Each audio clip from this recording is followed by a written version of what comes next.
Akan ada masanya. Akan ada masanya. Semua pasti berhenti. Ibarat hujan, lebat, ganas, menerjang, lalu melemah, hilang lama-lama.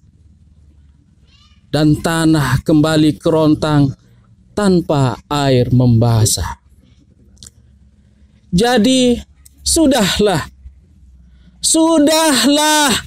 itu adalah takaran semesta. Ada awal, ada akhir, ada pertemuan, ada perpisahan, ada yang mengada, tiada yang meniada. Purnakanlah sudah. Purnakanlah. Biarkan kemudian dunia baru menyambut dengan nafas dan jiwa. Semua termahkotai sehampar kedamaian hakiki. Terima kasih.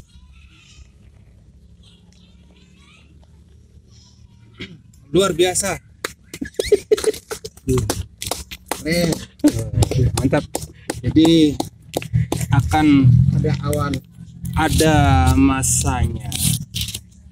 Itu ini apa sebenarnya yang ingin disampaikan melalui puisi yang singkat padat tapi yang begitu berisi ini? Jujur ini puisi yang spontan saya buat di saat hujan, sebenarnya sore-sore di rumah begitu. Tapi tiba-tiba saya berpikir, entah mungkin pikiran saya mungkin tiba-tiba datang begitu, yang ada sedih, ada apa, ada persoalan pertemanan yang ada konflik begitu. Jadi tiba-tiba itu menjadi pendorong saya menulis puisi itu, yang sebenarnya puisi ini saya tulis untuk diri saya sendiri, untuk menegaskan, menguatkan diri saya sendiri bahwa ternyata hidup ini, atau ternyata semua persoalan atau rangkaian dari proses hidup ini ya, ada masanya untuk memulai dan ada masanya kemudian akan berakhir begitu. Jadi saya berusaha untuk mengangkat ini menjadi sebuah fenomena yang sifatnya sifatnya alamiah, bahwa ketika sesuatu itu hidup atau ketika itu mulai ada, maka siap-siap sesuatu itu akan tidak ada begitu.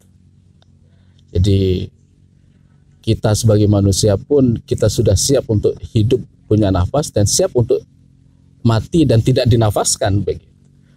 Jadi yang penting bukan itu sebenarnya. Yang saya rasakan adalah proses untuk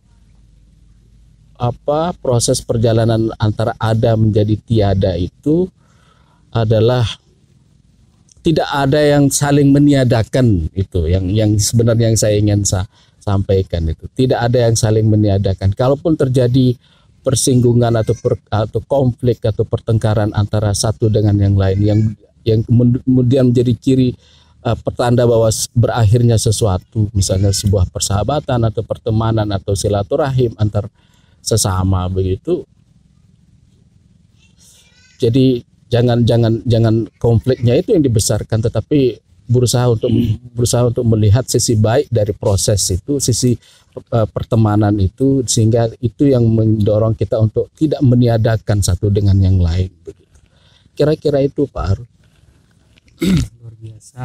Ini mengingatkan saya pada satu semacam komposisi ada kalau di daerah Cina misalnya dikenal dengan yin yang, kalau di Jawa itu dikenal dengan Lingayoni atau semacam itu, ada semacam konflik itu tetap harus ada, tetapi bagaimana kemudian bukan dipandang sebelah mata atau hanya itu yang menjadi momok yang pada akhirnya akan meniadakan yang lain semacam itu. Iya. Jadi itu tidak saling meniadakan, tapi justru melihat sisi positif atau melihat sisi putih di tengah hitam, atau melihat sisi hitam di antara dominasi putih begitu. Kurang lebih begitu. Jadi jangan selalu melulu hitam terus. Ketika saya berhenti bersahabat dengan Sahrul Qodri, maka yang saya lihat adalah Sahrul Qodri itu orang jelek terus, dan nggak begitu. Mohon maaf Pak Arul, begitu. Nggak gitu. Jadi kita harus melihat bahwa proses peran dan kontribusinya Pak Arul dalam perjalanan hidup saya itu adalah salah satu adalah kontribusinya Pak Arul begitu. Kurang lebih begitu. Jangan saya melihat Pak Arul dari sisi konfliknya sehingga saya besar-besarkan yang sisi jeleknya beliau. Nah, itu mohon maaf, itu kira-kira begitu. Mungkin saya ke Mami Tuan dulu. Bagaimana kami menanggapi puisinya Pak Dr. Nuryadi yang berjudul Akan Ada Masanya ini, yang mungkin lebih banyak berbicara tentang perpaduan kompleksitas dalam kehidupan ini. Silakan.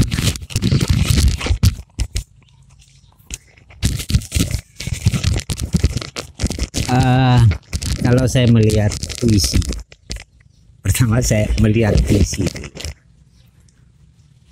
seperti saya membaca sebuah lukisan. Atau saya mengamati musik. Semuanya memiliki daya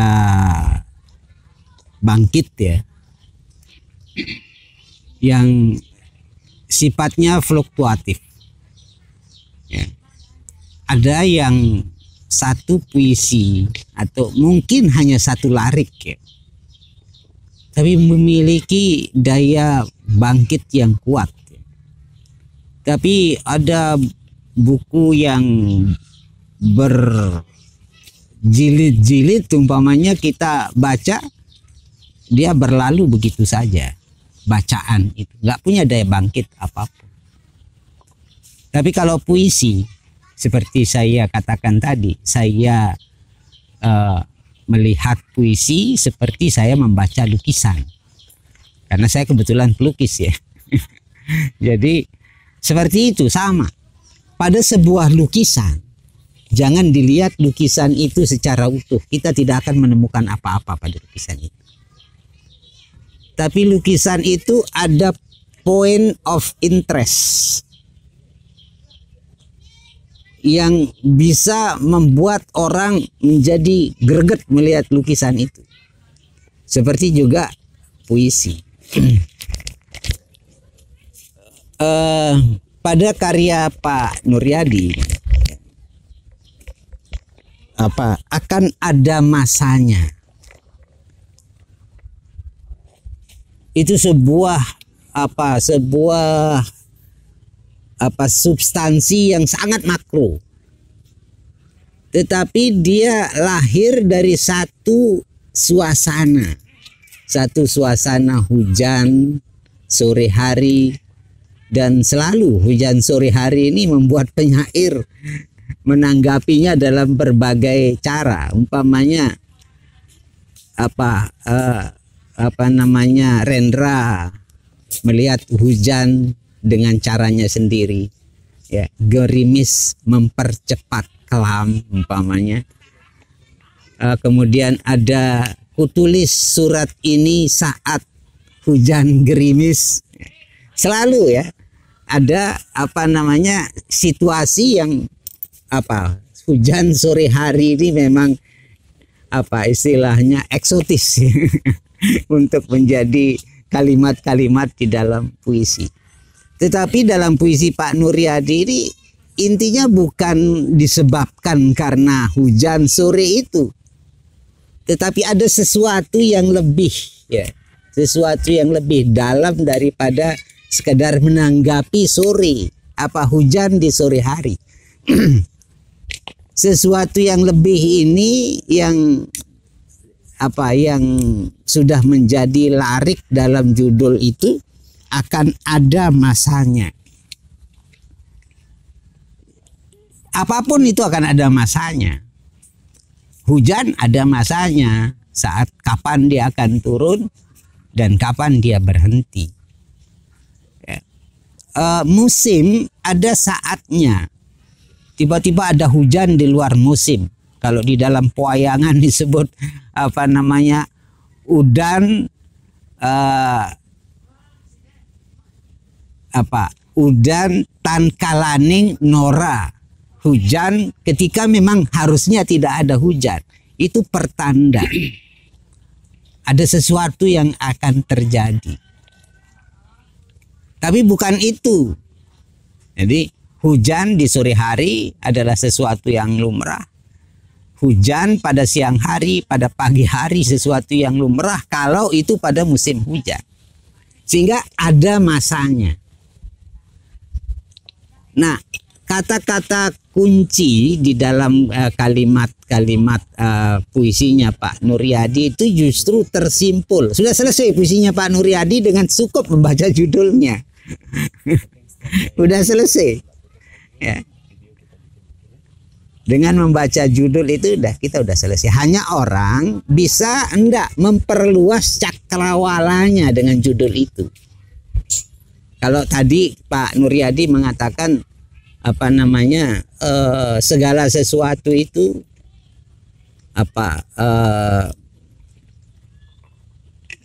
ada waktunya untuk berhenti, ada waktunya untuk mulai, ada waktunya untuk mengakhiri. Seperti sebuah permainan kayak bajunya awal itu, game over. Ya. Tinggal kita yang menentukan continue, yes atau no. Tetapi tidak bisa kita menentukan game over itu karena kita nggak tahu skenarionya.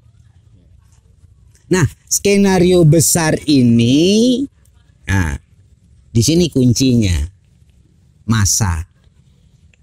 Kalau kita bicara waktu secara substansi, ya, ada waktu yang di tangan Allah Subhanahu wa Ta'ala, yang dikatakan dengan ad-dahr. Jadi apapun yang terjadi sekarang ini sudah ditentukan oleh Allah dalam sebuah kitab besar yang namanya ad-dahr. Jadi kalau kitab waktu yang besar itu namanya ad-dahr. Kemudian waktu yang ditentukan, ya, waktu yang ditentukan untuk jatah kehidupan manusia ini disebut dengan al-asr. Sehingga ada kemudian istilahnya wal asri, ya, firman Allah, demi masa. Wal asri ini bisa panjang, bisa pendek. Asri dari sejak penciptaan jagat raya ini juga asri sampai datangnya kiamat, itu al-asr. Yang panjang atau juga pendek adalah usia kita, itu al-asri. Ya. Kalau kita mengatakan usia kita panjang sampai 70 tahun umpamanya, itu masuk dalam jatah kehidupan kita yang namanya al-asri. Kemudian apa yang kita lakukan, ya, dalam kehidupan itu yang disebut dengan al-waktu. Kita diberi waktu dari akil balik sampai nyawa di tenggorokan. Ini waktu. Waktu kita hanya segitu. Dan kalau itu dipersempit karena itu semuanya rahasia, maka waktu itu adalah saat kita menghembuskan nafas dan menghirup nafas. Itu waktu kita hanya itu. Kita nggak tahu, bisa nggak kita hirup nafas itu kalau kita sudah hembuskan. Atau bisa hendak kita hembuskan napas itu kalau kita sudah menghirupnya. Ini al-waqtu. Kemudian ada lagi waktu untuk mengerjakan sesuatu. Nah, segala sesuatu ada masanya. Ya, ini yang disebut dengan as-sa'ah. Kapan mulai dan kapan berhenti, itu as-sa'ah. Jadi kapan sebaiknya kita mulai? Kita nggak pernah rencanakan diskusi ini, tiba-tiba ayo mulai dah. Karena ini udah as-sa'ah untuk berdiskusi.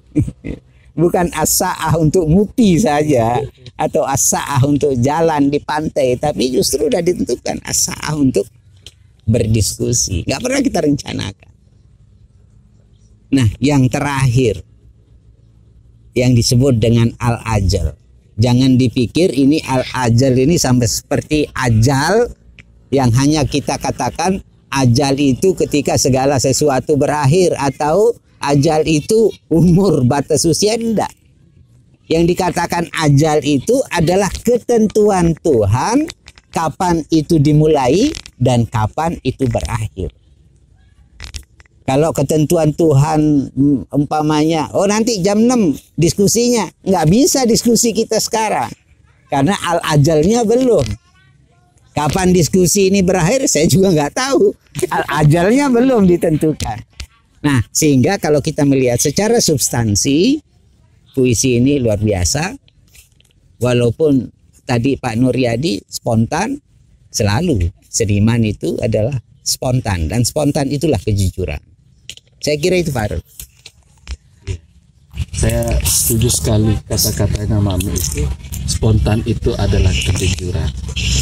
Seorang penyair Inggris yang sangat terkenal, menjadi tokoh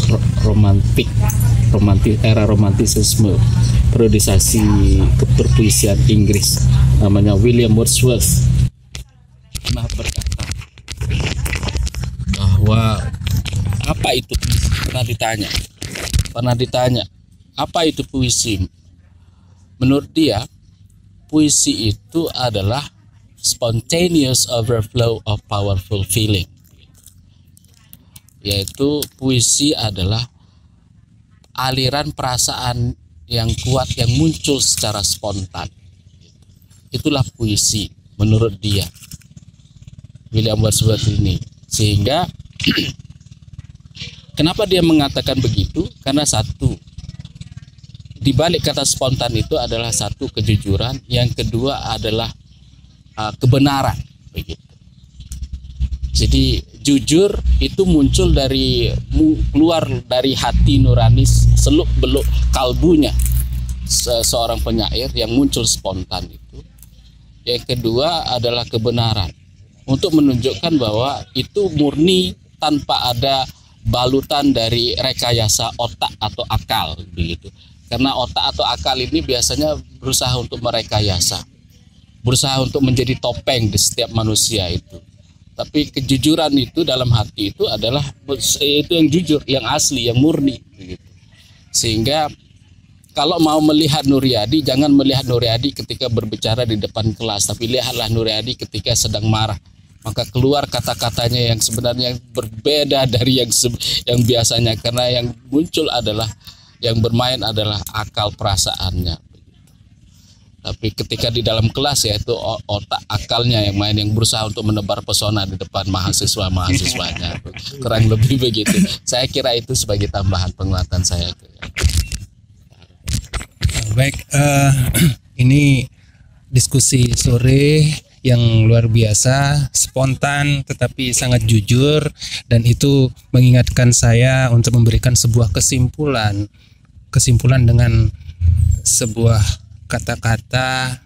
Saya ingat, jadi tadi ada kalimat-kalimat tentang hujan, badai dan sebagainya, menunjukkan bahwa sebenarnya kita tidak perlu belajar bagaimana caranya bersembunyi di balik badai, tapi justru kita harus belajar bagaimana caranya bisa menari di antara rintik hujan, yang pada akhirnya kemudian Kita mengarungi waktu, tidak ubahnya seperti para nelayan yang mengarungi samudra kehidupan. Di situ akan ada waktunya kapan kita mendapatkan rezeki, kapan waktunya kita mendapatkan sesuatu yang lain, yang pada akhirnya itu tetap ditentukan oleh Yang Maha Kuasa, yang pada akhirnya kita harus mengembalikannya kepada Yang Maha Kholik, karena dialah yang menciptakan kita, menciptakan alam semesta ini, dan kita harus tunduk pada kuasanya.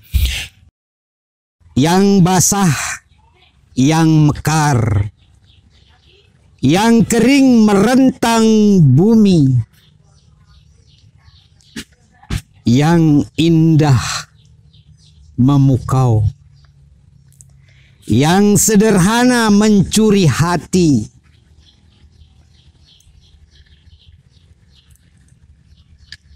Muharram antarkan rahmat, Safar konon bulan bala. Keduanya indah berbingkai rahmat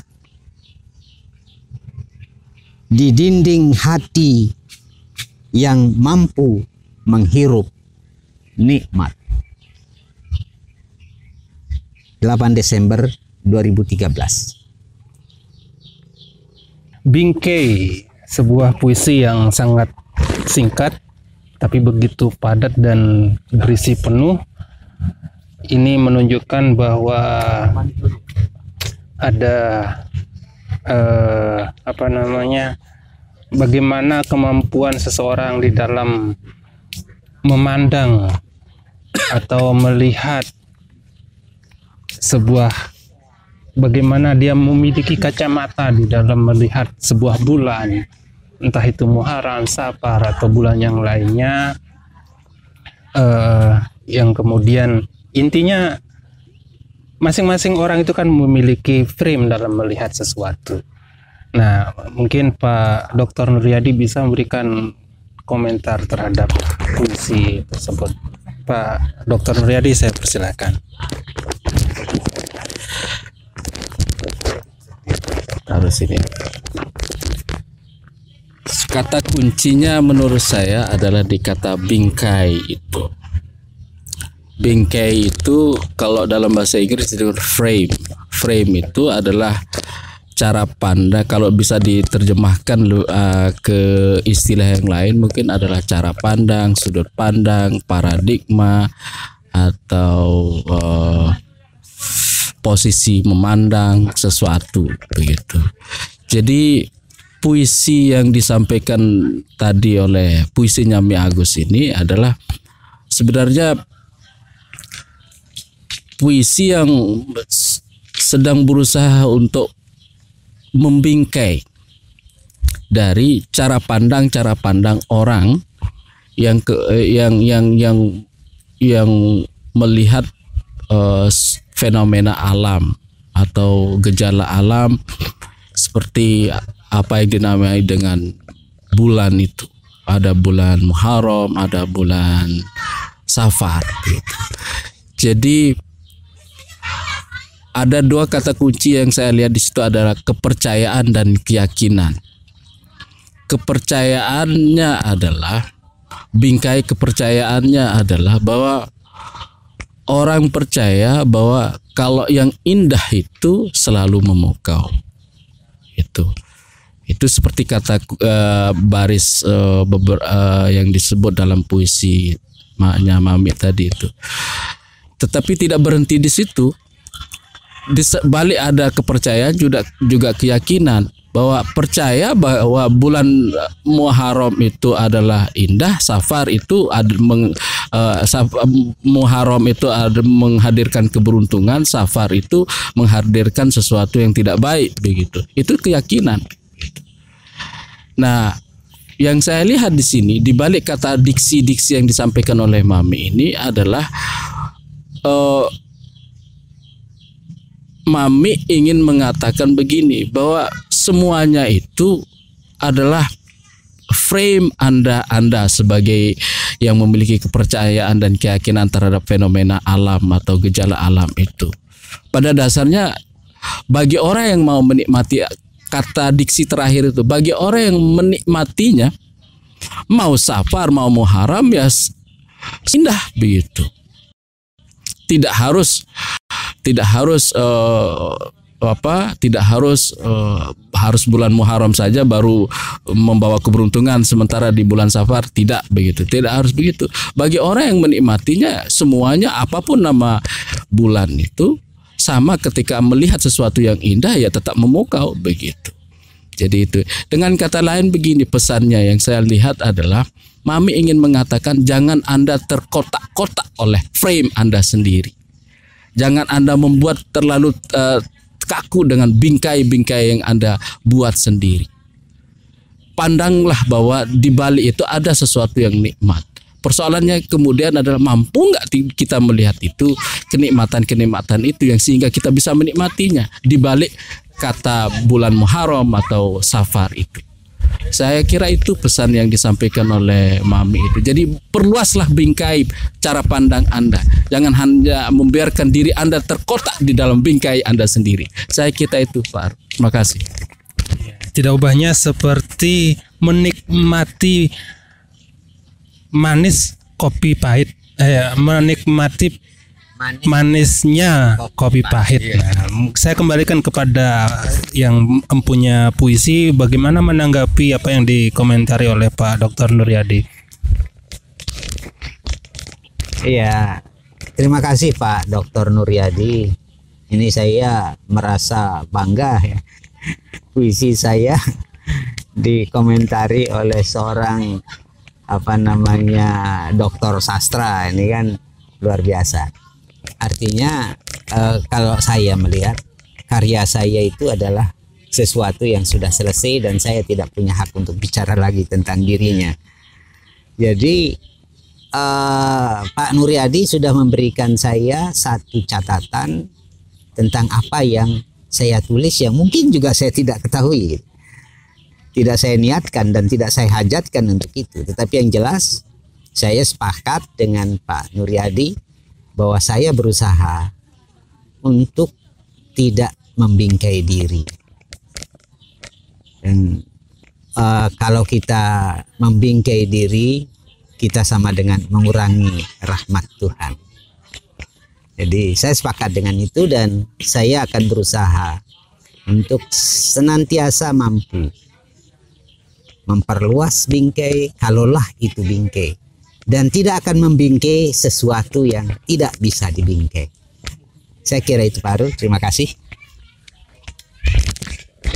Ini luar biasa, hanya sebentuk bingkai tetapi memang bisa membingkai segala sesuatu yang terbingkai, dan bingkai itu juga tidak selamanya bisa membingkai yang memang yang semestinya tidak bisa dibingkai. Ini artinya bahwa hidup ini memang begitu luas dan tidak bisa terbingkai dengan hanya sebatas pikiran dan kepercayaan kita, tetapi memang selalu kita kembalikan kepada yang maha kuasa. Dialah yang bisa menciptakan segala sesuatunya, yang pada akhirnya nanti kita akan kembali kepada Ilahi. Demikian diskusi kita sore ini. Ini luar biasa. Terima kasih atas kesempatannya Pak Dr. Nuryadi. Terima kasih kepada Mami Tuan Agus, dan ini mudah-mudahan ada manfaatnya untuk pemirsa. Terima kasih dari saya. Mohon maaf jika ada hal yang kurang berkenan. Wabillahi taufiq wal hidayah. Wassalamualaikum warahmatullahi wabarakatuh.